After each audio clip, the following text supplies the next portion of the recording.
بسم اللہ الرحمن الرحیم باب ما جاء فی ماء البحر انہ طہور، سمندر کی پانی کی طہارت کو بیان فرما رہے ہیں۔ وبہ قال حدثنا قتیبۃ بن مالک وبہ قال حدثنا الانصاری قال حدثنا معن قال حدثنا مالک عن صفوان بن سلیم عن سعید بن سلمۃ من آل بن الازرق ان المغیرۃ بن ابی بردۃ وهو من بنی عبد الدار اخبرہ انہ سمع ابا ہریرہ یقول، ابو ہریرہ سے سنا کہ مغیرۃ بن ابی بردہ فرماتے ہیں کہ ابو ہریرہ کو سنا، ابو ہریرہ فرما رہے تھے سأل رجل رسول اللہ صلی اللہ علیہ وسلم، ایک شخص نے حضرت سے پوچھا، فقال یا رسول اللہ انا نرکب البحر، ہم سمندر پر سواری کرتے ہیں، یعنی سمندر میں سواری کرتے ہیں کشتیوں میں، ونحمل معنا القلیل من الماء، اور تھوڑے سے پانی اپنے ساتھ اٹھا دیتے ہیں میٹھا پانی پینے کے لیے، فإن توضأنا به، اب اگر یہ کہ اس سے وضو ہم بنائیں گے تو عطشنا، پھر پیاسے رہ جائیں گے، میٹھا پانی ختم ہو جائے گا، تو ایسی صورت میں افنتوضأ من البحر، کیا سمندر کے پانی سے ہم وضو بنا سکتے ہیں؟ فقال رسول اللہ صلی اللہ علیہ وسلم، اللہ کے نبی نے فرمایا، هو الطہور ماؤہ، سمندر الطہور ماؤہ، پانی اس کا پاک ہے، الحل میتتہ، اور اس کے مردار وہ بھی پاک ہے یا کہو حلال ہے۔ وفی الباب عن جابر والفراسی، باب ما جاء فی ماء البحر کے اندر حضرت جابر اور حضرت فراسی رضی اللہ تعالیٰ عنہما کی روایتیں بھی ہیں۔ قال ابو عیسیٰ ھذا حدیث حسن صحیح وهو قول اکثر الفقہاء من اصحاب النبی صلی اللہ علیہ وسلم، صحابہ کے اکثر یہی قول ہے، منہم ابو بکر و عمر و ابن عباس لم یروا بأسا بماء البحر، یہ حضرات کوئی مذائقہ نہیں سمجھتے بماء البحر، سمندر کے پانی میں، کہ اس سے آدمی وضو کرے یا غسل کرے۔ وقت کرے بعض اصحاب النبی صلی اللہ علیہ وسلم الوضوء بماء البحر، اور بعض صحابہ نے اس کو ناپسند سمجھا ہے اور مکروہ سمجھا ہے کہ وضو بنائے آدمی سمندر کے پانی سے۔ انہیں ناپسند سمجھنے والوں میں منہم ابن عمر و عبداللہ ابن عمر، حضرت عبداللہ ابن عمر ہے اور عبداللہ ابن عمر ہے۔ وقال عبداللہ ابن عمر، حضرت عبداللہ ابن عمر فرماتے ہوا نارن، یہ آگ ہے، جیسے کہ آگ نقصان دہ ہے، ناروں کا معنی زارن نقصان دہ ہے، جیسے آگ نقصان دیتی ہے تو اسی طریقہ پر یہ بھی نقصان دیتی ہے۔ یہ جو مسئلہ ہے مولانا، یہاں سأل رجل رسول اللہ صلی اللہ علیہ وسلم، ایک شخص نے حضرت سے پوچھا، یہ پوچھنے والا صحابی کون تھا؟ تو یہ حضرت عبد تھا یا عبید تھا یا عبید اللہ یا حمید بن صخر، یہ ان کے نام ہیں، عبد یا عبید یا عبید اللہ یا حمید بن صخر۔ انہوں نے پوچھا، فقال یا رسول اللہ انا نرکب البحر، کہ سوال یہ ہے کہ ہمیں بھی دور حدیث والوں کو بھی اس بات کا علم ہے کہ سمندر کا پانی پاک ہے اور اس سے آدمی وضو بھی بنا سکتا ہے۔ سوال یہ ہے کہ صحابی کو اتنا موٹا مسئلہ معلوم کیوں نہیں تھا اور اس نے یہ مسئلہ کیوں معلوم کیا؟ تو اس کا آسان جواب یہ ہے کہ بھئی صحابہ اتنے بڑے عالم نہیں تھے، ہم لوگ بڑے عالم ہیں، بات ختم ہو گئی، سمجھ رہی ہے کہ نہیں؟ اور صحابی یہ مسئلہ کیوں پوچھ رہا ہے جبکہ ہمیں بھی معلوم ہے؟ تو اصل مسئلہ یہ ہے کہ صحابی کو اس سوال کی نوبت اس لیے آ گئی، اس کی ضرورت پیش اس لیے آ گئی کہ حدیث میں خود آتا ہے کہ لا یرکب البحر الا حاج او معتمر او غاز فی سبیل اللہ، سمندر میں سفر نہ کرے مگر حج والا آدمی یا عمرے والا آدمی او غاز فی سبیل اللہ، یا درمیان میں کوئی دریا ہے اور آدمی کشتیوں کے ذریعے سے سفر کر کے آگے جا کر کے دشمن اور کافر دریا کے پیچھے ہے، تو ان تین صورتوں میں سفر کر سکتا ہے۔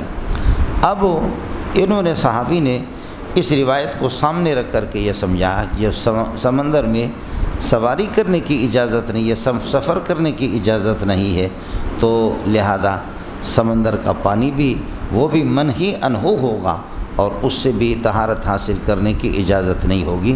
اس روایت کو دیکھ کر کے سمندر میں سفر کرنے کی اجازت نہیں ہے اور وہ منہی عنہ ہے، لہذا اس کے پانی کا استعمال کرنا یہ بھی منہی عنہ ہوگا۔ ایک مسئلہ یہ ہے۔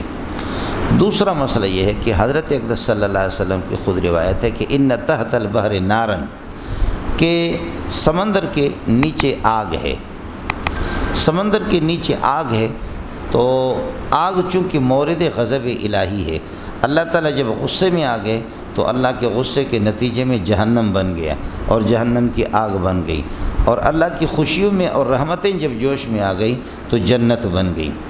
تو جنت مورد رحمت الہی ہے، اور جہنم یعنی جہنم کی آگ مورد غضب الہی ہے۔ اب اس کا مطلب یہ ہوگا کہ النار التی ہی غضب النار، وہ آگ جو اللہ کا غضب ہے، یہ کہ تلتقی، وہ اس کا تتصل بماء البحر، سمندر کے پانی کے ساتھ ٹچ ہوتا ہے، لہذا غضب الہی، مورد غضب الہی کا اس پانی کے ساتھ ٹچ ہونا اور اس کے نیچے رہنا، یہ اس بات کی دلیل ہے کہ یہ پانی بھی، یہ بھی غضب الہی کا مورد ہوگا، سمندر کا پانی بھی اس کے غضب الہی کا مورد ہوگا اور اس کے استعمال کرنے کی اجازت نہیں ہوگی۔ تیسرا مسئلہ یہ ہے کہ پانی کا ذائقہ نہ اس میں ہے نہ کچھ ہے، بالکل یہ کہ ہٹا ہوا پانی سے، ویسے بھی وزن کر کے آپ تولیں گے، اللہ آپ کا بھلا کرے، یہ کھارا پانی بہت ہلکا ہوتا ہے اور میٹھا پانی بہت وزنی ہوتا ہے۔ آپ بات سمجھ رہے نہیں سمجھ رہے؟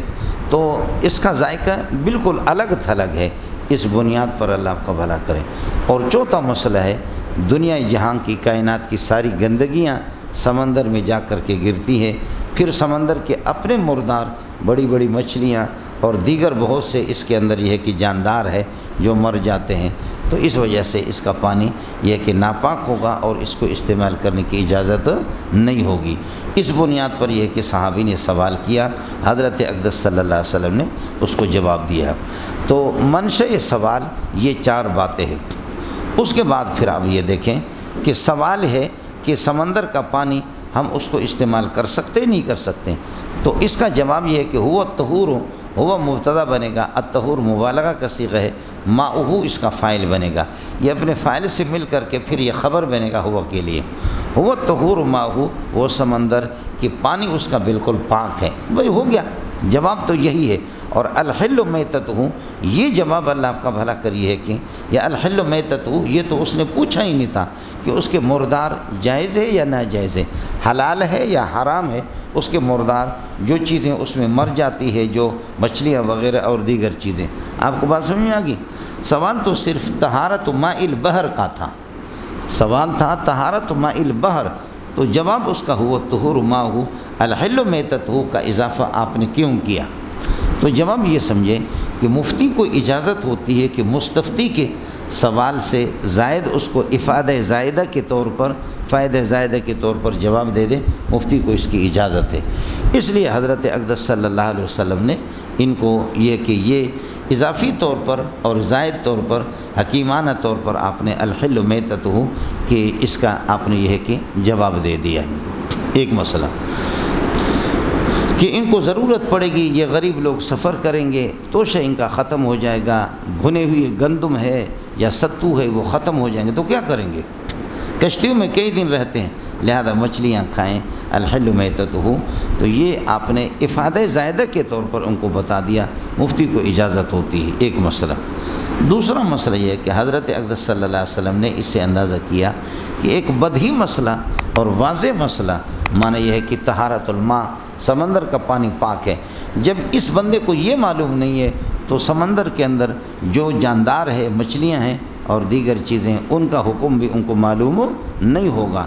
اس وجہ سے حضرت اقدس صلی اللہ علیہ وسلم نے ان کو یہ بتا دیا۔ آپ بات سمجھے؟ یہ 2 باتیں۔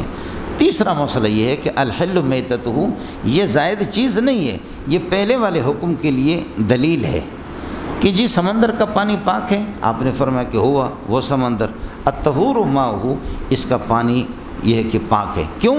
اس لیے کہ لأن میتتہ طاہرۃ، یہ الحل جو ہے نا یہ طاہر کے معنی میں ہے، الحل میتتہ الطاہر میتتہ، تو یہ کوئی زائد چیز نہیں ہے، یہ پہلے والے کہ ہوا الطہور ماؤہ، پانی اس کا پاک کیوں ہے؟ اس لیے کہ لأن میتتہ طاہرۃ، الحل الطاہر میتتہ، اس لیے کہ اس کے مردار بھی پاک ہیں۔ تو حل جو ہے نا یہاں پر طہارت کے معنی میں ہے۔ آپ کو یاد ہوگا بخاری میں کئی جگہوں پر میں نے آپ سے عرض کیا تھا کہ حلت کے معنی طہرت عن حیضہا، حیض سے یہ ہے کہ وہ پاک ہو گئی، تو حلت حلال جو ہے نا وہ کبھی طہارت کے معنی میں بھی آتے ہیں، یہاں بھی اسی معنی میں ہی۔ یہ مسئلہ ہو گیا، اللہ آپ کا بھلا کرے، اس کا کہ منشے سوال کیا تھا، اس کی 4 باتیں بتا دی۔ اور دوسرا مسئلہ یہ ہے کہ حضرت اقدس صلی اللہ علیہ وسلم نے مستفتی کے اور سائل کے سوال سے بڑھ کر کے زیادہ جواب آپ نے کیوں دیا، اس کا جواب 3 باتیں آپ سے عرض کر دی۔ اس کے بعد مسئلہ فقہیہ ہے۔ مسئلہ فقہیہ کہ ما فی البحر من الحیوانات ہے، کہ سمندر کے اندر جو کچھ حیوانات ہے، جو جاندار ہے، ما حکمہ الشرعی، ان کا حکم شرعی کیا ہے، وہ پاک ہے، وہ حلال ہے یا کیا ہے؟ تو امام ابو حنیفہ رحمۃ اللہ علیہ کا مذہب یہی ہے کہ سمندری مخلوقات میں سے صرف مچھلی حلال ہے، باقی کوئی بھی اللہ کا بھلا کریے کہ جانور وہ حلال نہیں ہے۔ آپ بات سمجھ رہے نہیں سمجھ رہے؟ شرعی کیا ہے، کیا حلال ہے یا اللہ کا بھلا کریے کہ حرام ہے؟ آپ بات سمجھ رہے نہیں سمجھ رہے؟ امام ابو حنیفہ رحمۃ اللہ علیہ کا مذہب یہ ہے کہ سمندری مخلوقات میں سے صرف اللہ آپ کا بھلا کرے مچھلی حلال ہے، باقی سارے کے سارے حرام ہیں۔ امام شافعی رحمۃ اللہ علیہ فرماتے ہیں کہ سب حلال ہے سوائے زفدہ یعنی مینڈک کے، مینگل نہیں مینڈک، آپ سمجھ رہے ہیں کہ سوائے زفدہ کے، مینڈک کے، چونکہ حدیث میں آتا ہے انہ خبیثۃ من الخبائث، خبیث قسم کے ہیں، تو اس بنیاد پر سمجھے مینڈک خبیث ہے، مینگل کو خبیث نہیں سمجھنا، یہ مسئلہ ہے۔ تو خبیثۃ من الخبائث، زفدہ اللہ آپ کا بھلا کرے یہ حرام ہے، باقی سارے کے سارے۔ دوسرا امام شافعی کا ایک مشہور جیسے قول ہے کہ کل ما فی البر حلال، جو خشکی کے اندر جو جاندار حلال ہے، جیسے کہ بکری ہے، دمبا ہے، دمبی ہے، گائیں ہے، اور اسی طریقے پر گھوڑا ہے۔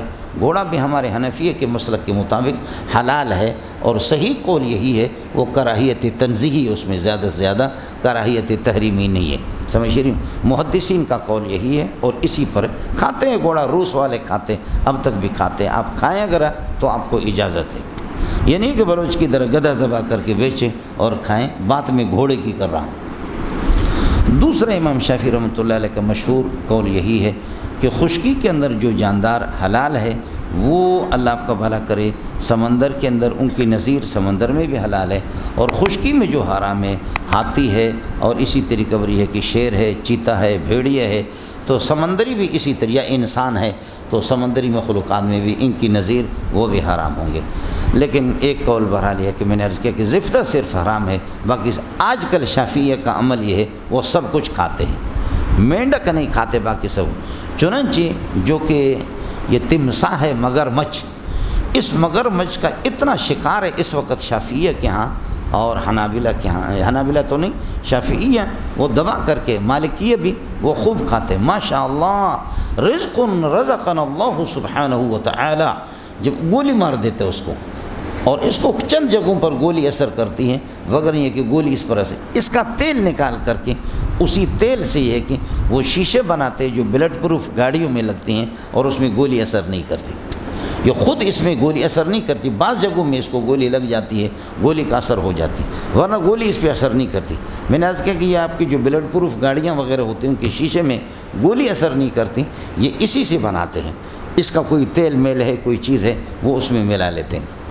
شافعیہ کے ہاں زفدہ میں نے عرض کیا کہ حرام ہے، اور امام مالک رحمۃ اللہ علیہ کے ہاں وہ یہ کہ خنزیر بحری حرام ہے، باقی سب کے سب حلال ہیں۔ امام احمد بن حنبل رحمۃ اللہ علیہ کے ہاں 3 چیزوں کا استثناء ہے، زفدہ ہے، خنزیر بحری ہے، اور تمساح ہے مگر مچھ، یہ 3 چیزیں حرام ہیں، باقی سب کے سب حلال ہیں۔ آپ کو بات سمجھ میں آ گئی؟ یہ ان حضرات کے اقوال ہو گئے۔ اب اس کے بعد مسئلہ ہے ان کے دلائل کا۔ امام ابو حنیفہ رحمۃ اللہ علیہ کے لیے دلیل، ان کے لیے دلیل ہے وَيُحَرِّمُ عَلَيْهِمُ الْخَبَائِثِ يُحِلُّ لَهُمُ الطَّيِّبَاتِ وَيُحَرِّمُ عَلَيْهِمُ الْخَبَائِثِ، یہ نبی پاکیزہ اور حلال چیزوں کے حلت کو بیان فرماتے ہیں، اور حرام اور خبیث چیزوں کے حرمت کو بیان فرماتے ہیں۔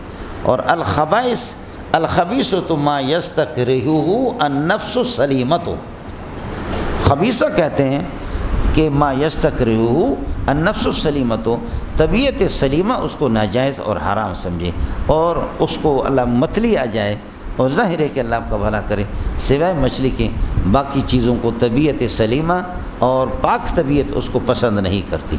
ایک وہ یحرم علیہم الخبائث امام صاحب کی دلیل ہے۔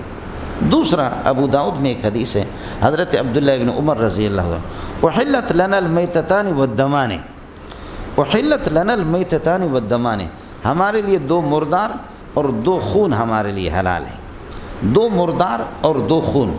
مردار اما المیتتان فہما السمک والجراد، ایک مچھلی ہے اور دوسرا والجراد ٹڈی ہے۔ ٹڈی گولڈن رنگ کا جو بڑا ہوتا ہے، جو بالکل دور سے آپ دیکھیں گے سمجھیں گے کہ ایک طوفان آ رہا ہے۔ یہ چھوٹی چھوٹی جو ٹڈیاں گولڈن رنگ کی نہیں ہوتے، رنگ برنگ کے، وہ حرام ہیں۔ یہ اللہ آپ کا بھلا کرے، گولڈن رنگ کے بڑے والے ہوتے ہیں۔ ابھی بھی پاکستان میں چند سال پہلے بھی یہ سلسلہ آیا، بلاد عرب کے اندر آیا، اور اس کے سر کو جیسے آپ کھینچیں گے تو اس کے سر کے ساتھ وہ تھوڑا سا گھاس ہی ہوتا ہے، وہ پورا نکل جاتا ہے۔ پھر یہ جو باڈی ہے اس کی یہ بھی رہ جاتی ہے، اور پیچھے اس کی ٹانگیں اللہ آپ کو بھلا کریے کہ رہ جاتی ہیں، تو اس کے فرائی بناتے ہیں، فرائی بنا کر کے بہت مزیدار ہوتے ہیں۔ ہم لوگ بلوچ لوگ ہیں، بہرحال ہم لوگوں نے کھایا ہے، مزے کیا۔ آپ نہ کھائیں تو آپ کی محرومی ہے، ہم کیا کہہ سکتے ہیں؟ سمجھ رہی میں؟ باقی چنا کہتے سالی شدندر دمشق، ملخ مورو خوردند مردم ملخ کیا ہے؟ تو وہ عام ملخ تو ظاہر ہے کہ وہ حرام ہے۔ تو امل میتتان ہے، میتتان جو ہے ایک سمک ہے، دوسرا جراد ہے، اور امت دمان ہے، 2 خون ہمارے لیے حلال ہے۔ 2 خون فرماتے کہ ایک اتحالو، یہ کہ تلی ہے، اور دوسرا والکبد جگر ہے۔ جگر پورا کا پورا خون ہی ہے، جگر تو خون ہی ہوتا ہے، اللہ آپ کا بھلا کرے، اور تحال جو تلی ہے یہ تو دمان، یہ حصر کے ساتھ حضرت اقدس صلی اللہ علیہ وسلم نے فرمایا ہے۔ یہ حضرت عبداللہ ابن عمر رضی اللہ تعالیٰ عنہ کی روایت ہے۔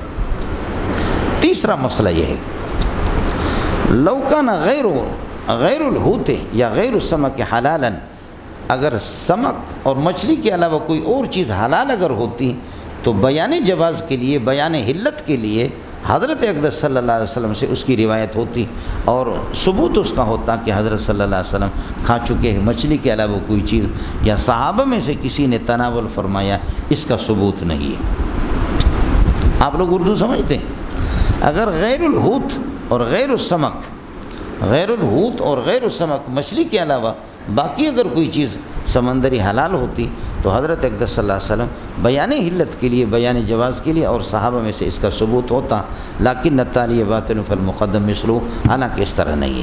آیا مسئلہ سمجھیں؟ چوتھا مسئلہ یہ ہے کہ اس پہ مچھلی پر سب کا اتفاق ہے، مچھلی پر سب کا اتفاق ہے کہ وہ حلال ہے، ہمارا اور آپ کا اہم مسئلہ سکا، اور مچھلی کے علاوہ باقی مختلف فی ہے، آؤ چھوڑو مختلف فیہا کو، متفقن علیہ کو لے لو۔ اسی طریقہ پھر تو ایم آر ڈی کی تحریک اسی طرح چلے گی، ورنہ کیسے چلے گی؟ تو جو چیز متفقن علیہ ہے، متفقن علیہ کو ہم لیں گے، اور مختلف فی اس کو یہ ہے کہ ترک کرنا ہے۔ کچھ پتہ پڑ گیا؟ یہ مسئلہ ہو گیا حنفیہ کے لیے۔ حنفیہ اللہ تعالیٰ ان کو جزائے خیر دے، حلت اور حرمت کے سلسلے میں بہت ہی محتاط ہے، بہت ہی محتاط ہے۔ اس لیے باہر ملکوں میں خاص طور پر آپ جائیں گے تو دیگر حضرات سے اجتناب کریں۔ کہیں شافعیت ہے اور کہیں اللہ آپ کا بھلا کریں حضرات کی، ان کے ہاں بہت توسع ہے، حلت اور حرمت کے سلسلے میں بہت توسع ہے۔ کئی چیزیں ہیں جو حنفیہ کے ہاں حرام ہیں، اور وہ حضرات دبا کر کے یہ کہ کھاتے ہیں۔ ان حضرات کے لیے میں نے عرض کیا تھا کہ امام شافعی کے ہاں صرف زفدہ حرام ہے، باقی سب حلال ہے۔ امام مالک رحمۃ اللہ علیہ کے ہاں خنزیر بحری حرام ہے، باقی سب حلال ہے۔ امام احمد کے ہاں زفدہ، خنزیر بحری، اور اللہ آپ کا بھلا کریے کہ کیا ہے، تمساح، ان کا استثناء کیا۔ دلیل ان کی مشترک ہے، دلیل احل لکم صید البحر وطعامہ متاعا لکم وللسیارہ وحرم علیکم صید البر ما دمتم حرما۔ احل لکم صید البحر، وحل لکم صید البحر، یہ جو صید ہے یہ مصید کے معنی میں ہے، یعنی مصدر مبنی للمفعول ہے ان حضرات کے مسلک کے مطابق، مصدر مبنی۔ اب معنی ہوگا وحل لکم صید البحر اے مصید البحر، یعنی ما صید من البحر، سمندر سے جو بھی شکار ہو، اس کو، اس اضافت کو استغراق کے لیے لیتے ہیں۔ ایک تو صید کو مصید کے معنی میں لے گیا، اور خیال کر لیں مصید مبی کے وزن پر ہے، یعنی مسجود سے پھر مصید بنتا ہے، جیسے مبجوع سے مبیع بنتا ہے۔ تو سید کو مصید کے معنی میں احل لکم صید البحر یعنی کل صید فی البحر یا من البحر، سمندر کا ہر شکار، شکار شدہ، شکار نہیں شکار شدہ، جو بھی چیز شکار ہو سمندر سے وہ آپ کے لیے حلال ہے۔ آیا سمجھ؟ دوسری دلیل ان حضرات کے لیے یہی حدیث ہے، وہ طہور ماہ، اس پر گفتگو میں کر چکا ہوں، وہ طہور ماہ الحل میتتہ، الحل میتتہ الحلال میتتہ اے کل میتۃ منہ، یہ اس اضافت کو اضافت استغراقی یہ لوگ لیتے ہیں، میتتہ کل میتتہ اے جمیع میتتہ، اس کی جتنے بھی مردار ہیں وہ سارے کے سارے سمندر کے آپ کے لیے حلال ہے۔ یہ دو باتیں۔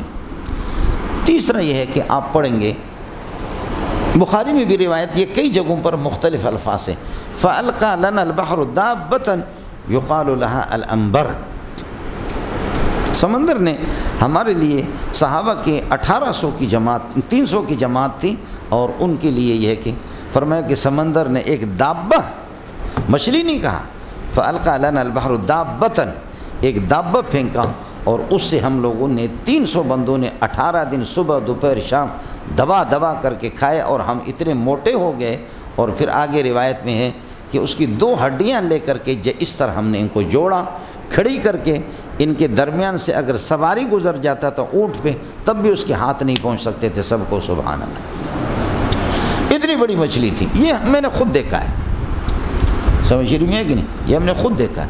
یعنی آپ یہ دیکھیں کہ وہ مچھلی بھی یہاں کراچی میں شکار کر کے لایا گیا کہ جس پر ٹکٹ لگا اور لوگ اس کو دیکھتے تھے کہ 45 اور 44 فٹ اس کی، اللہ آپ کا بھلا کرے، کہ لمبائی، اور 44 ٹن اس کا وزن، من نہیں بلکہ کیا ہے 44 ٹن اس کا وزن۔ یہ اللہ آپ کا بھلا کرے پہلے یہاں پر فشری پر بھی لایا گیا، کئی دن اس پر ٹکٹ لگا، میں نے بھی جا کر کے زیارت کی، پھر اس کے لیے برطانیہ سے باقاعدہ جہاز آ گیا، پھر اس ہمارے بلوچ تو ہوتے ہی بیوقوف بغیرت دنیا کے، بلوچ نے اس کو چند لاکھوں میں بیچا، اور پنجابی بھائی نے اس کو خرید کر کے اس نے ٹکٹ لگایا، اس ٹکٹ پر اس نے لاکھوں روپے کمایا، کمانے کے بعد پھر پنجابی نے اس کو پاؤنڈ پہ بیچا برطانیہ کو، برطانیہ کے جہاز آ کر کے اس کو لے گئے۔ بلوچوں کی عقل دیکھیں نا، فَلَمَّا انْتَهَيْنَا إِلَىٰ أَكْلِهِ رَأَيْتُ النُّهَا كُلَّهَا فِي الْخُصَعِ، سمجھ رہی میں کہ نہیں؟ تو ہماری عقلیں اس قسم کی ہوتی ہیں، اللہ کا بھلا کرے۔ پاؤنڈ پر اس نے بھیجا، وہ جہاز آ گئے، اور ایک اس سال جو ہے نا، ایک اس سال اس میں اللہ آپ کا بھلا کریے کہ پسنی میں، اس سال یہ ہے کہ اورماڑا یا پسنی میں غالباً اخبار میں آیا، اسی کے برابر اس سے بڑھ کر کے مچھلی وہ سمندر نے اس کو کنارے پر پھینکا، وہ بھی مر گئی، سمجھے؟ اور ایک ان سے بڑھ کر کے ایک مچھلی، ان سے بڑھ کر کے اللہ آپ کا بھلا کریے کہ ایک مچھلی ہے جس کو ہمارے بلوچ لوگ کہتے کھر کہتے، کر کہتے ہیں۔ خود بلوچوں نے ہمیں، یہ جو جہاز والے ہمارے لوگ کہتے کہ اللہ کی قسم اس کو کنڈا جب اڑ گیا، افریقہ جا رہے تھے، افریقہ سے واپسی پر کہتے کہ کنڈا اس کے منہ میں آ گیا، اور اس کو کنارک چابہار، کنارک پہ ہم لائے، بس خدا نے ان کو مسخر کر دیا۔ اگر وہ تھوڑی سی اپنے آگے ہے کہ دم کو بھی اگر ہمارے اس جہاز کو مارتا تو وہ جہاز کلٹی ہو جاتا، لیکن اللہ نے ان کو مسخر کر دیا ہے اس طریقہ پر۔ خیر چھوڑو، الحل میتتہ، یہ دوسری دلیل ہے ان حضرات کے اضافت استغراق کے لیے مانتے۔ تیسری دلیل فَأَلْقَى لَنَا الْبَحْرُ دَابَّةً يُقَالُ لَهَا، دوسری روایت میں يُقَالُ لَهَا الْأَنْبَرُ۔ یہ 3 روایتیں ان کے لیے ہوگی۔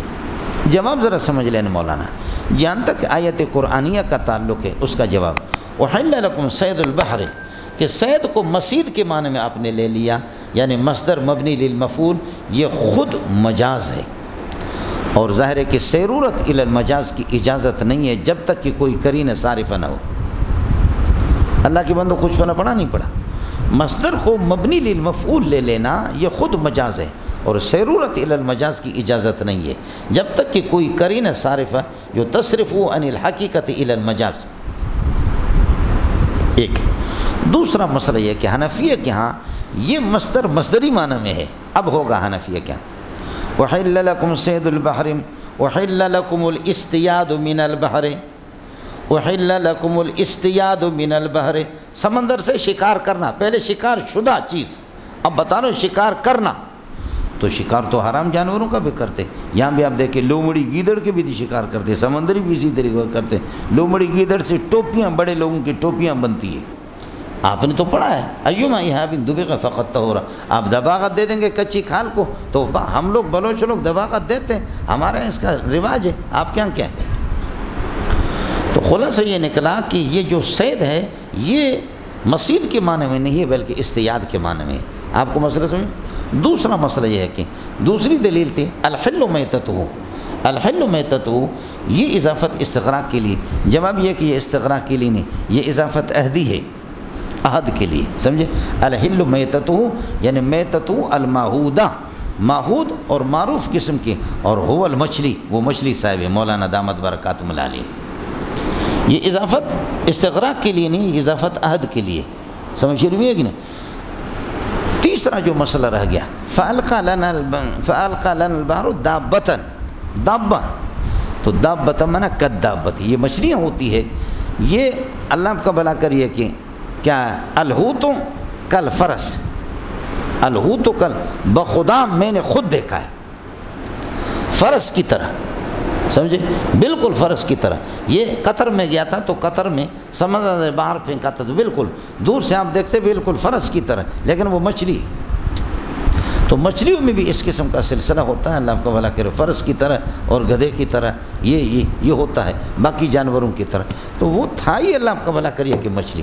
اب بھی انبر مچھلی ہے, چونکہ دوسری روایت میں یقال لہا الانبر, انبر ہے ہی مچھلی, خاص قسم کی مچھلی ہے, اور اس سے اللہ آپ کا بھلا کرے انبر دوائی نکالتے ہیں, انبر دوائی. ابھی میں نے معلوم کیا طائف کے اندر, میں مکے سے نکلا تھا تو ایک ساتھی نے بتا دیا طائف کے اندر یہ ہے کہ اللہ آپ کا بھلا کرے 20 گرام چاہیے انبر.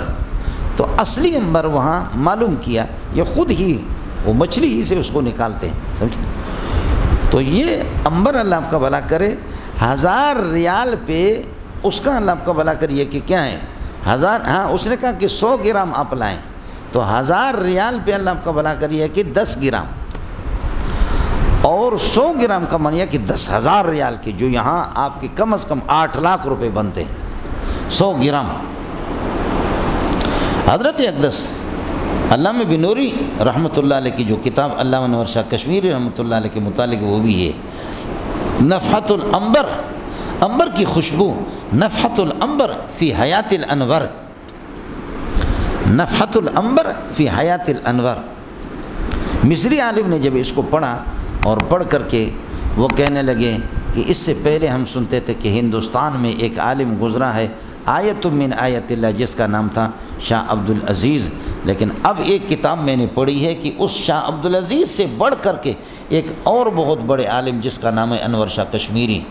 تو مولانا بنوری رحمۃ اللہ علیہ فرمائے نہیں, انور شاہ بڑے ہیں, میں اس کو جانتا ہوں, بڑے ہیں, لیکن اتنا بڑا نہیں ہے شاہ عبدالعزیز سے, شاہ عبدالعزیز بہت بڑے ہیں. تو وہ عرب غصہ ہونے لگے. اس نے کہا حل رأیت نفحۃ الانبر, آپ نے نفحۃ الانبر دیکھا ہے؟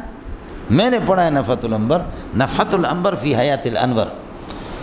تو وہ عرب غصہ تو ہو گیا کہ آپ نے کتاب دیکھی نہیں ہے, وہ بہت بڑے آدمی ہیں انور شاہ کشمیری.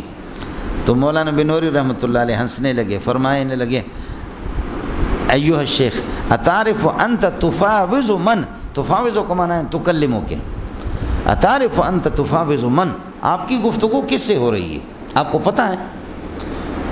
تو کہنے لگے کہ نہیں. کہنے لگے انا صاحب نفحۃ الانبر, نفحۃ الانبر میں نے لکھا ہے, انا صاحب نفحۃ الانبر, صاحب نفحۃ الانبر میں ہوں. یہ انور شاہ بڑے ہیں لیکن میرا قلم بھی بڑا ہے. جس نے انور شاہ کی حالات لکھی ہے یہی بندہ اگر قلم اٹھائے شاہ عبدالعزیز پر تو آپ اپنے اس عقیدے سے رجوع کریں گے اور یہ کہیں گے کہ نہیں شاہ عبدالعزیز بڑے. اس پر لوگوں نے لکھا نہیں جس طرح لکھنے کا حق تھا, اور انور شاہ کشمیری پر جس نے لکھا اس نے اچھا لکھا. انا صاحب نفحۃ الانبر انت تفاوض کا معنی تکلم, صاحب نفحۃ الانبر, صاحب نفحۃ الانبر سے آپ کی گفتگو ہو رہی ہے. سمجھتا ہے جندا پتریا؟ یہ ہو گیا آپ کا سبق مولانا, تینوں کا جواب ہو گیا. ترجمہ میں عرض کر چکا ہوں پہلے سے, فلا تو گڑ گڑو, لہذا جندا پتریا کوئی گڑ گڑ گڑ گڑ گڑ گڑ نہیں کرو. سمجھے؟ البتہ اتنی سی بات ہے کہ آخر میں جو انہوں نے بتا دیا الوضوء بماء البحر کو مکروہ سمجھنے والوں میں حضرت عبداللہ ابن عمر بھی ہے اور حضرت عبداللہ ابن عمر بھی ہے۔ اس پر بعض محدثین نے رد کیا ہے کہ یہ امام ترمذی رحمۃ اللہ علیہ کا تسامح ہے، ان کا تسامح ہے، ان حضرات کا یہ مذہب نہیں ہے۔ چلیے گا، باب ما جاء فی تشدید فی البول، پیشاب کے سلسلے میں سخت وعید، پیشاب کے سلسلے میں سخت وعید کہ پیشاب سے آدمی اجتناب کرے۔ وبہ قال حدثنا حناد وقتیبۃ وابو قریب قالوا حدثنا وکیع عن الاعمش، ان سب پر گفتگو ہو چکی ہے۔ یہاں پر امام اعمش سلیمان بن مہران کو یاد کر لینا۔ عن الاعمش قال سمعت مجاہدا یحدث عن طاووس عن ابن عباس رضی اللہ تعالی عنہ، دیکھیے یہاں پر میں نے مجاہد کو سنا، امام اعمش فرماتے ہیں یحدث عن طاووس عن ابن عباس رضی اللہ عنہ، یہاں حضرت مجاہد اور اللہ آپ کا بھلا کرے ابن عباس دونوں کے درمیان میں طاؤس کا واسطہ ہے، اس کو بھی ذرا یاد کر لینا۔ فارسی والا کہتے ہیں داشتہ بکار آیت، یہ کہ اسٹاک شدہ چیز آپ کو کام آئے۔ قال سمعت مجاہدا یحدث عن طاووس عن ابن عباس رضی اللہ عنہ ان نبی صلی اللہ علیہ وسلم مر علی قبرین، حضرت اقدس صلی اللہ علیہ وسلم کا دو قبروں پر گزر ہو گیا۔ قبرین سے مراد ظرف ہے یہاں پر، سمجھے، خود قبرستان سے قبروں پر، یہ ظرف کے معنی میں۔ فقال، پھر آپ نے فرمایا انہما یعذبان، دونوں قبروں کو عذاب ہو رہا ہے، تو دو قبروں کو عذاب، قبر کو کہاں عذاب ہوگا؟ قبر تو یہ کہ ظرف ہے، مکان ہے، اس کو کیا عذاب؟ اس لیے یہاں پر انہما کا معنی ان المقبورین فی القبرین یعذبان، دو قبروں کے اندر جو مقبورین ہیں۔ خلاصہ یہ نکلا کہ قبرین اس میں ظاہر سے مراد، اس میں ظاہر سے ظرف مراد لیا، اور انہما جب ضمیر اس کی طرف لوٹا دی تو اب مظروف مراد لیا۔ یہ ہوتا رہتا ہے، آپ حضرت نے پڑھا ہے شرح جامی الحمد لولیہ الحمد لولی الحمد والصلاۃ علی نبی والصلاۃ علی نبی الحمد، حمد کے نبی پر نزول رحمت اور سلامتی، و حمد کے نبی پر، حمد کا تو کوئی نبی نہیں ہوتا، تو اس لیے پہلے حمد کے معنی میں ہے، لیکن اب یہ کہ والصلاۃ علی نبی کا معنی والصلاۃ علی نبی المحمود، والصلاۃ علی نبی پڑھا نہیں پڑھا شرح تعظیم کیا شرح جامی کے بالکل ابتدا میں الحمد لولی والصلاۃ علی نبی وعلی آلہ واصحابہ المتأدبین بآدابہ، پڑھا نہیں پڑھا ہے؟ دغا دیکھنا جینا دا پترا، یہ استخدام ہے مولانا، صنعت استخدام جس کو کہتے ہیں کہ اس میں ظاہر سے الگ معنی اور ضمیر جب اس کی طرف لوٹائیں گے تو دوسرا معنی کیا کہتے ہیں کہ رأینہ وإن کانوا غزا، اذا نزل السماء بأرض قوم، جب کسی قوم کی سرزمین پر بارش برستی ہے، اذا نزل السماء بأرض قوم، بارش جب برستی ہے، رأینہ تو ہم اس بارش کو، سما سے مراد بارش ہے، اور بارش کو ہم چراتے، اپنے بکریوں کو بارش کو چراتے، بارش کو نہیں چراتے، سمجھ شریف میں ہے کہ نہیں، بلکہ اس سے جو گھاس وغیرہ پیدا ہوتے ہیں اس زمین کے اس چراتے۔ مر علی قبرین فقال انما یعذبان، فرمایا کہ ان دونوں کو عذاب ہو رہا ہے، وما یعذبان فی کبیر، اور ان کو کسی دشوار کسی بڑی چیز میں یہ کہ یا یہ کہ گناہ کبیر میں آپ کی مرضی ہے، کسی سوالات بعد میں آئیں گے، وما یعذبان فی کبیر فی امر کبیر، کسی بڑی چیز میں ان کو عذاب نہیں دیا جا رہا۔ اما ھذا، ایک کی طرف اشارہ کر دیا، فرمائیے فکان لا یستتر من بولہ، یہ آڑ نہیں بناتے تھے، پردہ نہیں کرتے، بچاؤ نہیں کرتے تھے اپنے پیشاب سے۔ واما ھذا، دوسرا فکان یمشی بالنمیمۃ، چغل خوری لے کر کے لوگوں میں گھومتا پھرتا تھا۔ وفی الباب عن زید بن ثابت وابی بکرۃ وابی ہریرہ وابی موسیٰ وعبد الرحمن بن حسنۃ رضی اللہ تعالیٰ عنہ قال ابو عیسیٰ ھذا حدیث حسن صحیح وروى منصور ھذا الحدیث۔ اب خیال کر لینا، اسی حدیث کو منصور نے مجاہد سے نقل کیا۔ خلاصہ یہ نکلا کہ دونوں روایتوں میں یہاں مجاہد کے شاگرد ابھی جو ترجمۃ الباب کے تحت نیچے جو گزر گیا وہاں حضرت مجاہد کے شاگرد امام اعمش ہے، اور اب یہاں پر مجاہد کے شاگرد حضرت منصور ہے۔ ان دونوں کی روایتوں میں وروى منصور ھذا الحدیث عن مجاہد عن ابن عباس، مجاہد سے منصور نقل کر رہا ہے، مجاہد سے مجاہد ابن عباس سے، لیکن ولم یذکر فیہ عن طاؤوس، طاؤوس کا واسطہ ساکت کر دیا، ادھر دیکھ لو، فرمایا اس لیے میں نے آپ سے عرض کیا تھا قال سمعت مجاہدا یحدث عن طاؤوس عن ابن عباس رضی اللہ عنہ، ملا نہیں ملا، یہاں حضرت منصور جو ہے وہ نقل نہیں کر رہا تھا اس کا واسطہ۔ ولم یذکر فیہ عن طاؤوس وروایت الاعمش اصح، اعمش کی روایت، اب دونوں کا ٹکر ہو گیا کہ حضرت اللہ آپ کا بھلا کریے کہ اعمش وہ مثبت زیادت ہے، وہ مثبت زیادت ہے، سند میں طاؤوس کا واسطہ بڑھاتا ہے، اور حضرت اقدس اللہ آپ کا بھلا کرے منصور وہ طاؤوس کا واسطہ نقل نہیں کر رہا۔ و روایت الاعمش اصح، اعمش کے اللہ آپ کا بھلا کی روایت یہ زیادہ اصح ہے۔ یہ کہنے کی کوئی ضرورت اس کی بھی نہیں ہے، وہ سند سافل ہے، یہ سند عالی ہے۔ آپ سمجھ رہے نہیں سمجھ؟ مجاہد ابن عباس سے یہ ہے کہ نقل کر رہا ہے، یہ دونوں سندیں ٹھیک ہے۔ آپ نقل کر رہے ہیں، اللہ آپ کا بھلا کریے کہ کیا ہیں، آپ یہ کہ بواسطہ ہیں ناظم تعلیمات کے توسط سے مولوی منظور سے نقل کر رہے ہیں، اور براہ راست بھی آپ مولوی منظور سے نقل کر رہے ہیں۔ اس میں کیا ہے، اس طریقہ پر ہوتا رہتا ہے، یہ کوئی مسئلہ نہیں۔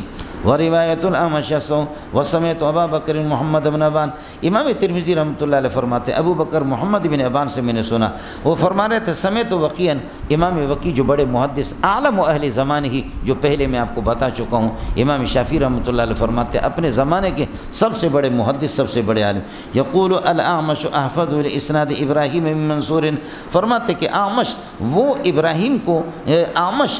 ابراہیم کی سند کو منصور کے مقابلے میں زیادہ یاد رکھنے والا ہے۔ یہاں پر وہ اللہ آپ کا بھلا کریے کہ کیا ہے، اس کا ابراہیم والی سند دلتا نشتہ ہمارے اس پورے باب کے اندر کہیں بھی نہیں ہے۔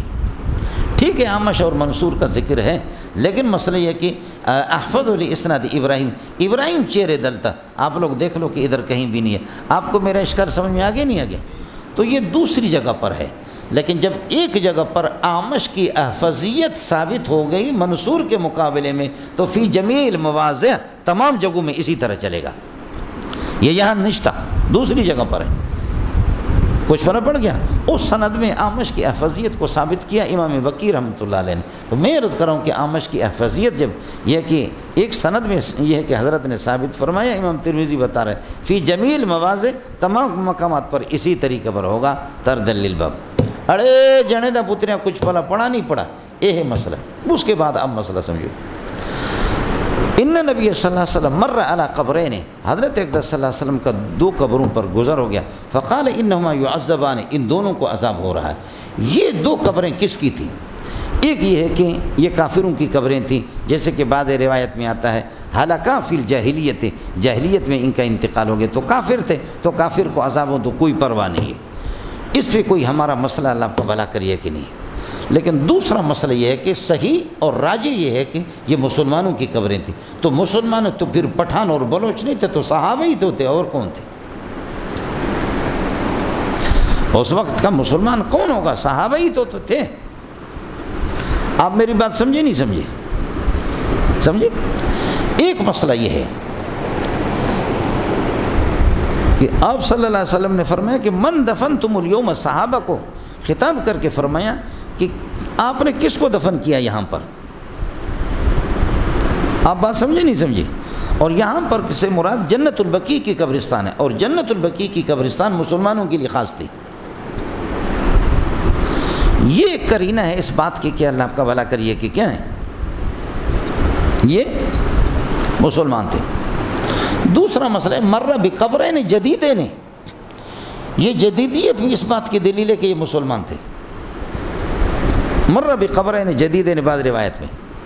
تیسرا مسئلہ یہ کہ لو کانا کافرین، بولو لو کانا کافرین، اگر یہ دونوں کے دونوں کافر ہوتے تو لعذبا بالکفر، کفر کی وجہ سے ان کو عذاب دیا جاتا، جبکہ ایک کو پیشاب سے نہ بچنے کی وجہ سے عذاب ہو رہا اور دوسرے کو چغل خوری کی وجہ سے عذاب ہو رہا۔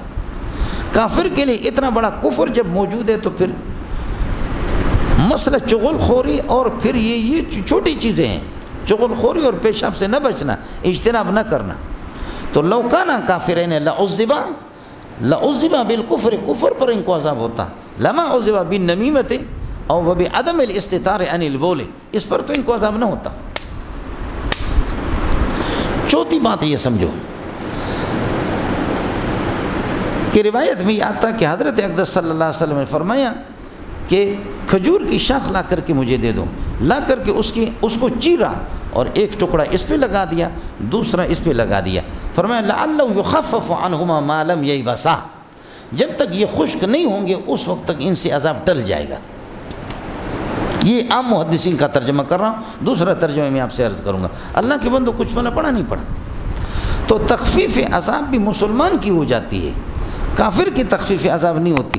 لیکن اگر کافر کی تخفیف عذاب ہو تو اس کی تسلی ہوتی ہے، جیسے کہ ابو طالب کے عذاب میں، وہ حضرت کی خصوصیت ہے اس کی تخفیف ہوتی ہے۔ پجبیری پھر بھی نہیں مانتے، اس کو بھی نہیں مانتے، اس لیے کہ پجبیریوں کیا اولئک الذین اشتروا الحیاۃ الدنیا بالآخرۃ فلا یخفف عنہم العذاب ولا هم ینصرون۔ میں اس کا جواب دیتا ہوں تفسیر میں، سمجھ رہی ہے کہ نہیں؟ ظاہر ہے کہ قطعی الثبوت قطعی الدلالت اخبار احاد سے آپ اس کی تخصیص نہیں کر سکتے، لیکن جو ہمارے عام محدثین تخفیف عذاب ابی طالب کے قائل ہیں، وہ کہتے ہیں لا یخفف عنہم العذاب قبل تجویز العذاب لہم، عذاب بعد تجویز العذاب لہم، عذاب جب تجویز ہو گئی ہر ایک کے لیے الگ الگ تو پھر اس کے بعد تخفیف نہیں ہوگی، اور یہ جو تخفیف ابو طالب کے لیے قبل تجویز العذاب لہم، عذاب تجویز سے پہلے کے ایک۔ دوسرا وہ کہتے ہیں لا یخفف عنہم العذاب کمن، اور حدیث میں جو تخفیف آ گئے وہ کیفن ہے، یا لا یخفف عنہم العذاب کیفن، یہ معمول ہے کیفیت پر، اور حدیث میں جو آگے وہ کمیت پر۔ قرآن اور حدیث کے ہر ایک کے محامل اور مصادیق مصداق الگ الگ ہے، فلا تو گڑگڑو لہذا گڑ گڑ نہ کرو ایھا الپجبیریون، سمجھ رہی ہیں کہ نہیں؟ لیکن اصول کے اعتبار سے بہرحال یہ ہے کہ حنفیہ کے جو اصول فقہ آپ پڑھتے ہیں بات ان کی مضبوط ہے، آپ بات سمجھ رہے ہیں نہیں سمجھ رہے، لیکن عام یہ ہے کہ جو محدثین کی وہ ترتیب ہے جو میں نے آپ سے عرض کر لی۔ اللہ کے بندوں کچھ فرق پڑا؟ یہ اس بات کی دلیل ہے کہ یہ مسلمان تھے، 4-5 قرینے میں نے آپ کو بتا دیے، تو مسلمان تھے تو صحابہ تھے، تو صحابی تھے تو عذاب قبر ہو رہا ہے، تو اب بات سمجھ لینا۔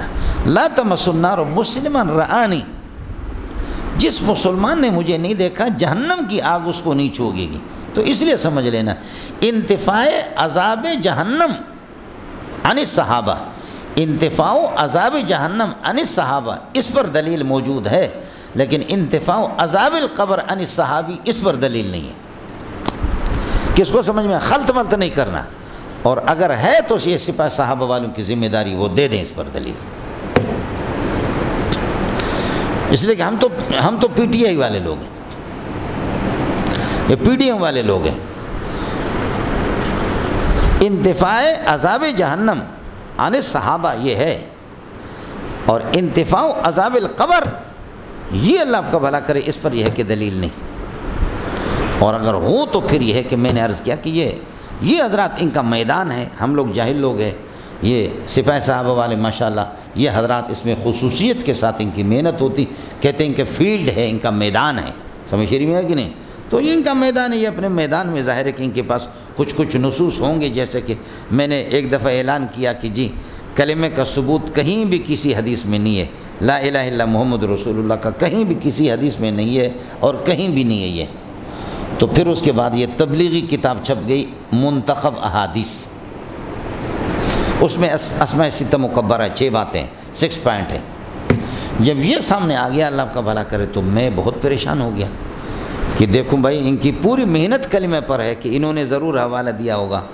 میں نے بہت تلاش کیا کہ نظام الدین میں بھی ثبوت نہیں ملا اور راوڑ میں بھی ثبوت نہیں ملا، سمجھ نہیں، تمام مرکزوں میں گھوما پھرا لیکن نہیں ملا اس کا ثبوت، تو بات وہی ہوگی۔ یہ آپ کا سبق، لیکن اس میں کافی باتیں ابھی تک باقی ہے، تھوڑی سی باتیں اس میں پھر بھی باقی رہ گئی ہے۔ 10 منٹ میں نے ناظم صاحب کا کہا ہے۔